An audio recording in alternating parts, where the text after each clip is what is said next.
Live from our 7 Tasmania studios, your nightly news with Louise Huber begins now. Good evening. The Prime Minister's pre-election roadshow has seen millions promised for infrastructure projects from Flinders Island to Brighton. Expanding housing a key promise, but it's the future of the salmon industry that's already dominating debate. The PM dropping into the state's north to drop $6 million for a new wellbeing hub in Smithton and a major revitalisation of Devonport's CBD. This will take this city to the next level, and it's important that we're able to give this support. 2 hours later, making his second stop in the south alongside Lions candidate Rebecca White, splashing $10 million for 600 new homes in South Brighton. It's very hard. It's always the first mover that pays. In this situation, what we're doing is assisting those people to build houses. Key colleagues also here. The Infrastructure Minister announcing $2.5 million for upgrades to Flinders Island Airport and $13 million from the Arts Minister for the redevelopment of the Princess Theatre in Launceston. So it really is a regional feeder for that economical advantage that comes through the Princess Theatre. But it's Tasmanian salmon farming that remains a central election issue. How can you trust a Prime Minister who's had 3 years to fix the laws, has had 10 opportunities nearly here in Tasmania to give the certainty to salmon workers they need and has failed to do so? Is he going to actually take action to protect Macquarie Harbour and to protect the Maugean skate, or is he going to back in the profits of foreign salmon farming corporations? I support taking action to ensure that jobs continue to come from what is an important industry for Australia. The Prime Minister's visit has raised questions about the date of the next federal election. Tasmanians still up in the air about when it will fall before May. The opposition labelling today's trip nothing more than a pre-election sweetener. They're on the campaign trail, and on that basis, yes, absolutely, that we deserve to know when is an election going to be called. Ruby Cairns, 7 Tasmania News. Pressure is mounting on the Premier to oust Upper House member Leonie Hiskett. She's accused of breaching Tasmanian Liberal Party rules by backing a non-party candidate, her son, in upcoming elections. But the government is standing by her. For months, Leonie Hiskett has been sharing posts on her official Facebook page backing son Casey Hiskett, who's running as an independent against the Liberals Stephen Parry in May's Legislative Council elections. It's in breach of the Liberal Party rules. The Liberal Party's constitution says a member shall automatically cease to be a member if they actively assist those who aren't party members against one of their own. The opposition calling on the Premier to cut her loose. This is a question of Premier Rockliff's leadership. He's allowing this to occur. Clarence City Mayor Brendan Blomley was booted from the party amid speculation he was considering running as an independent in last year's state election. There's 2 sets of rules here. The double standards are galling. Saying the revelations surrounding Hiskett are the latest in a series of failures under Jeremy Rockliff's watch.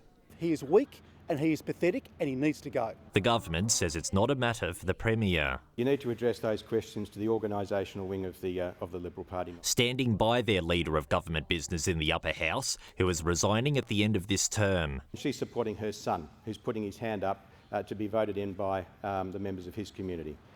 She's got a right to do that. I think mums everywhere would understand that. State Director Sam McQuestion says Hiskett has been reminded of her obligations to the party. For now, the Hisketts nor Stephen Parry are making public comment. Anthony Dodd, 7 Tasmania News.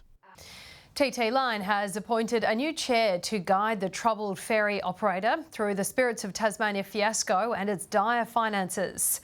Ken Kanofsky holds senior positions with a number of organisations in New South Wales. The government confident he'll make a positive difference. We've got a brand new chairman with an extremely strong background in infrastructure delivery. That's what we need right now. Labor says the new chair should prioritise bringing the new vessels home. It's time to stop the charade, and I think the incoming board has that opportunity to direct the company to do that. 5 new directors have also been appointed to the board.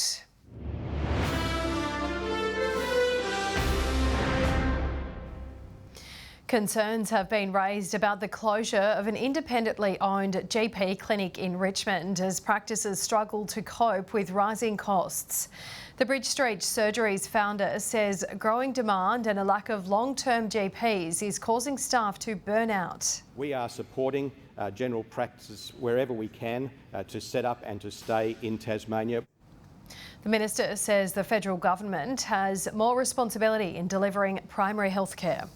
A popular recreation area on the state's west coast is now off limits to members of the public.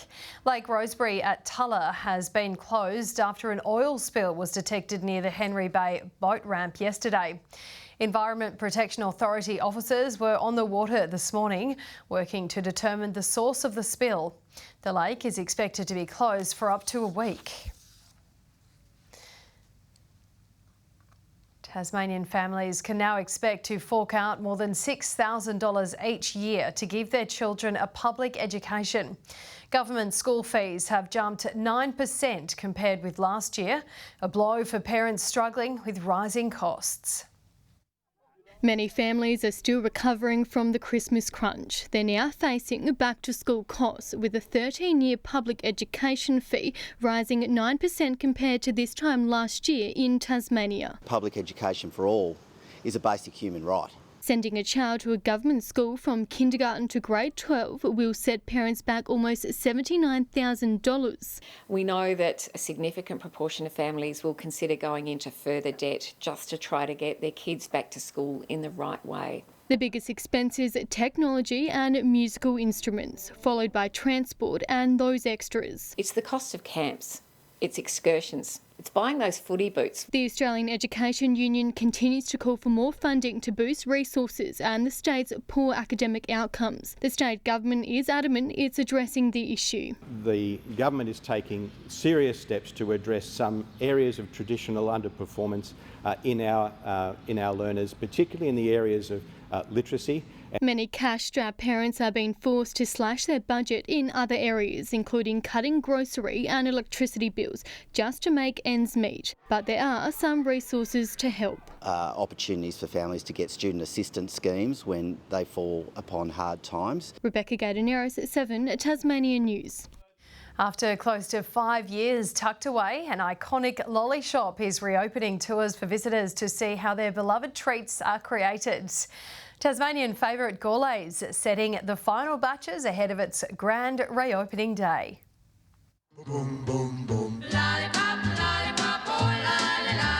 A sneak peek of the masters at work.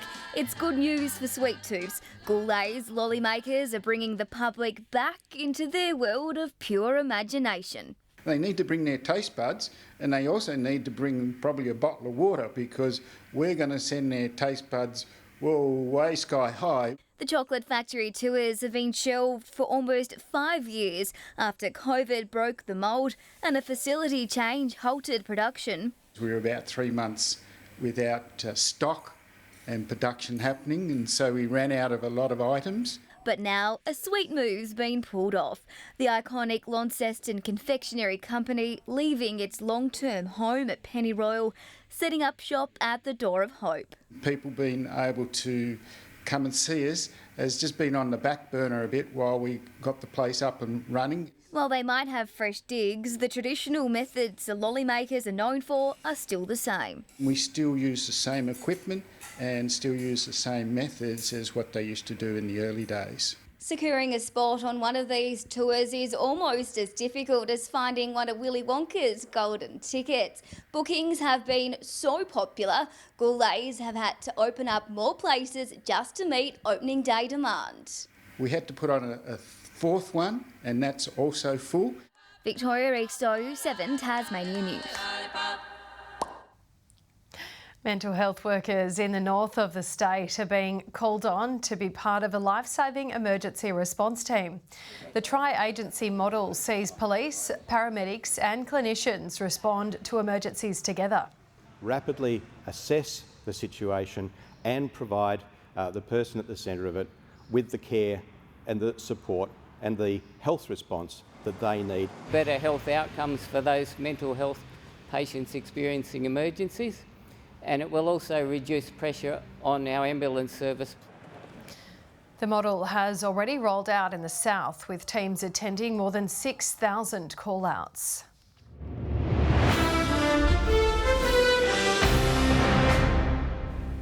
The Hobart Hurricanes have beaten the Melbourne Renegades by 4 wickets in Hobart, but last night's win came at the expense of fast bowler Billy Stanlake, who sustained a season-ending injury. Looking to make it 6 wins in a row, Nathan Ellis won the toss and sent the Renegades in.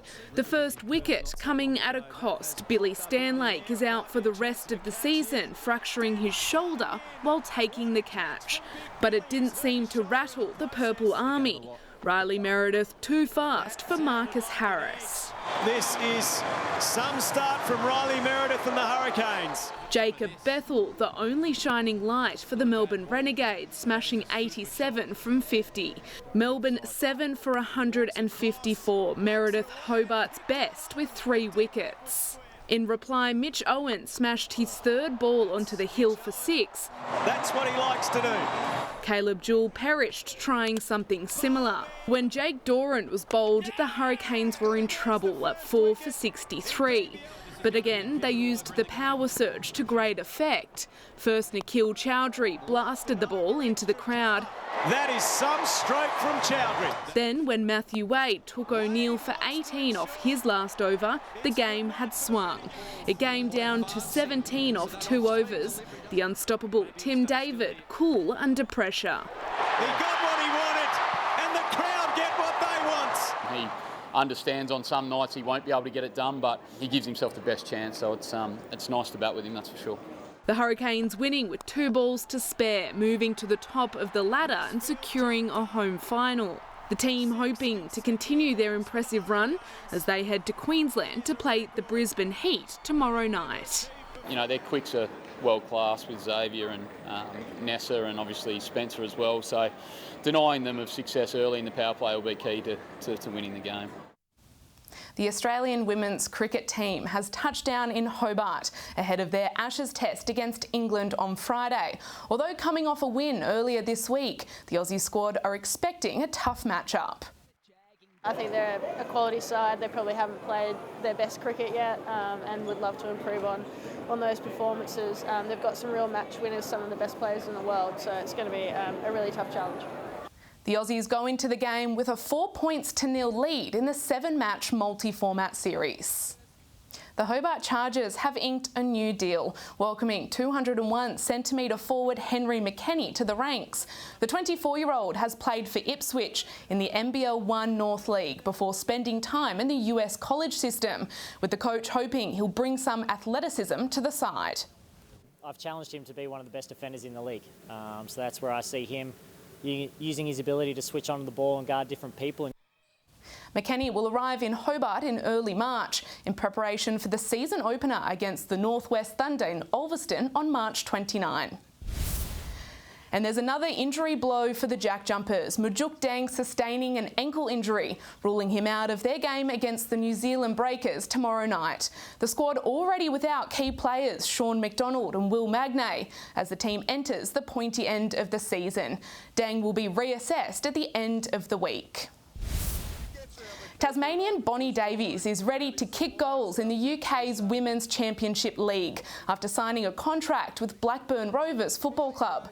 The 24-year-old attacker started out her impressive career at South Hobart FC before spending time at the Newcastle Jets and Brisbane Roar.